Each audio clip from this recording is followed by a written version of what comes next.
كنت مخططة أروح بالثلج أتونس وألعب، بس انقلب الموضوع عاصفة ثلجية وإحنا على الجبل. حرفيا بعد كده أحس بوجهي. يا مرحبا، شلونكم؟ ان شاء الله تكونون بألف خير. طبعا انا من زمان بالتلفزيون كنت اباوع الثلج، وكنت اني اسمع عن فاريه بلبنان، فكنت انه اني ما خالتها ببالي انه انا ممكن اروح لها، بس لانه رحت للمؤتمر الطبي اللي حكيت لكم عنه واخذتكم وياي بذاك الفيديو، فكنت بلبنان قلت خلاص لازم استغل هاي الفرصه، والحمد لله كان موجود موسم الثلج بذاك الوقت، وكانت فاريه معبايه ثلج. فلهذا بهذا الفيديو راح نروح سوية بمغامرة ثلجية. بلشنا صباحنا من الفرن حتى ناخذ ساندويشات طازجة ونروح سوية للثلج. جمال البحر والسماء والأشجار هناك عبالة كل مكان لوحة سبحان الله. وأخيرا وصلنا الفارية، بلش الثلج يبين. يلا دقيقة بس. هسه جينا ناخذ ملابس من المكان مال الثلج، لأنه ما نلبس لازم نلبس من هذول مو من هذول البدلات يعني، وإنما بدلات مال كبار، لأنه ما فينا نطلع على السكيدو من دونهم، الجو كتير بارد هونيك. وهسه نقص وصولات استئجار هاي البدلات، وهسه في مرحلة اختيار البدلة مالتي. وشون على قدي هاي؟ لا هاي حلوة، هاي حلوة بس مو على قدي، كلش كبيرة. اخذت هاي ان شاء الله تكون على قدي، بس هي كثير طويلة يعني. هيدا واخذنا الحذاء الخاص بالثلج وبدلنا وكملنا وراح ننطلق.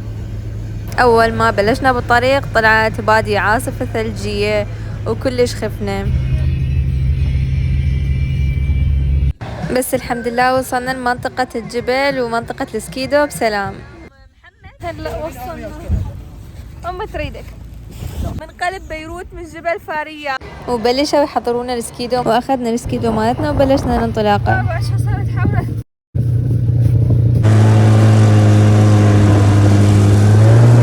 يعني كان الثلج مغطي كل مكان وضباب كلش قوي بسبب العاصفة، فما كنت اقدر اشوف اي شيء اصلا، وما تونست هواية وبس ردته يخلص، وكلش برد. واخيرا خلص السكيدو ولعبنا حرب ثلجية احنا والجروب. كانت امنيتي انه اني ابني رجل ثلج من هذا اللي عيونه سودة وخشمه جزع ومدري شنو، يلبسوه شفقة ويلبسوه لفاف. كانت امنيتي انه انا اسوي من انا صغيرة، بس ما كان جايبه وياي اي شيء، لا جايبه وياي ادوات ولا انه اني اعرف شلون اسويه اساسا. طلع الموضوع اصعب بهواي مما احنا نتخيله من كنا صغار، يعني واحد لازم يعرف شلون يسويه. فحاولت انه انا اسوي، بس بعد ذلك كان يتهدم وفشلت فيه، بس على الاقل من الشرف المحاولة.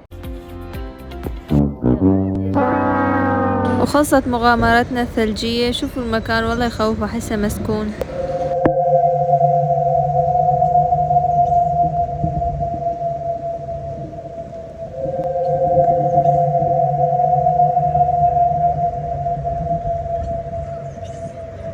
يلا همزي راح نطلع بسرعة.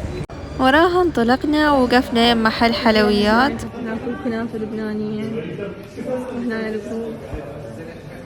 طبعا احنا جينا ويا جروب عرب مو عراقيين، عرب واجانب وكل حاجة. وتخيلوا شنو سوانا العمو، كان دا يسوي لنا ساندويتش كنافة، حرفيا ساندويتش كنافة لبنانية. كلش استغربت اول مرة اسمع بهالشي، تتوقعون طيبة لو لا طلعت.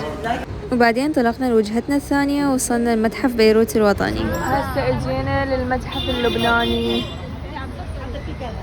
تخيلوا هذا المتحف موجود من سنة 1942 وبيه أكثر من 100,000 قطعة أثرية، بس للأسف كان مسدود من رحنا له وما شفنا هواية أشياء بيه. كان مفتوح بس البوتيك وأشياء تذكارية، خلينا نشوفها سوا.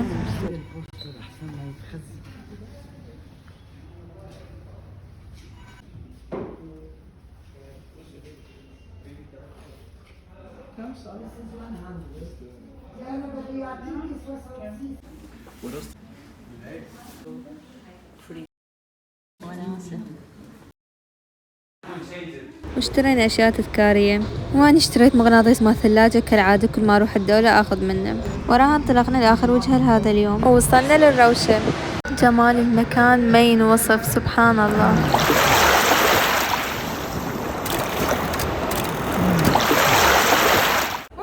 تشوفونها هاي مجرد صخرتين على البحر، بس هاي هي صخرة الروشة اللي هي واحدة من أهم المعالم الطبيعية اللي موجودة بلبنان. أكو هواية أساطير عنها، ناس تقول إنه كان أكو عملاق كلش غضبان لأن البشر خانوه، ولما ضربوا بعصا البحر فطلعت هذه الحجارتين، ويقولون انه عساس جسمه صار حجاره وراسه صار حجاره، بس ما بيها اي دليل هاي الروايه. وهمين اكو اسطوره ثانيه تقول انه اكو مخلوق بحري ضخم حبسوه بداخل هاي الصخرتين، ولحد هسه يسمعون صوته ويا الامواج، وهمين هاي مجرد اسطوره ما بيها دليل. اكو شيء مبهر انه سبحان الله رب العالمين على هذا الخلق وجمال حتى الصخر اللي خاله بهذه الارض، لانه المكان كان خرافي.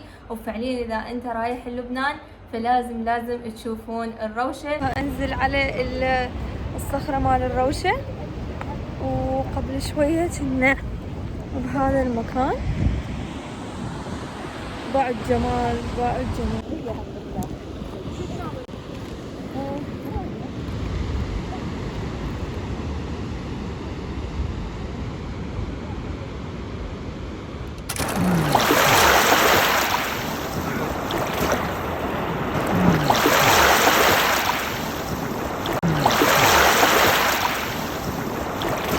وهذا المنظر اللي هو موجود وراها بعيد هو كان كلش حلو. احلى الاماكن اللي انا شفتها بلبنان. تمنيت لو كان عندي وقت انه اني اقعد اتامل بيه واظل اباوع جمال خلق الله سبحانه وتعالى، بس للاسف كنا كلش مستعجلين يا دوب انه اني شفته. بس والله هاي كانت مغامرتي بالثلج بلبنان. كلش تونست، بس كانت كلش بارده، واكتشفت انه اني ما اقدر اتحمل لهالدرجه من البرد، او ما اقدر اتونس بيها اقصى ونسه، لان يعني كان برد اكثر مما انه احنا نقدر نتونس. يعني كنت حرفيا ما احس بايدي، ما احس بوجهي، كنت كلش بردانه. بس المهم تونست وكانت شغله حلوه وكانت مغامره حلوه. وترقبوا المغامره الجايه، وراح يكون هو الفيديو الاخير من لبنان، وراح نسوي به اخطر مغامره سويناها بلبنان. ولا تنسون اللايك والسبسكرايب لان جايتنا مغامرات هواي بعد اكثر. انتم في امان الله، باي باي. خوارزميات اليوتيوب تقول حتحب هذا الفيديو فلازم نشوفه.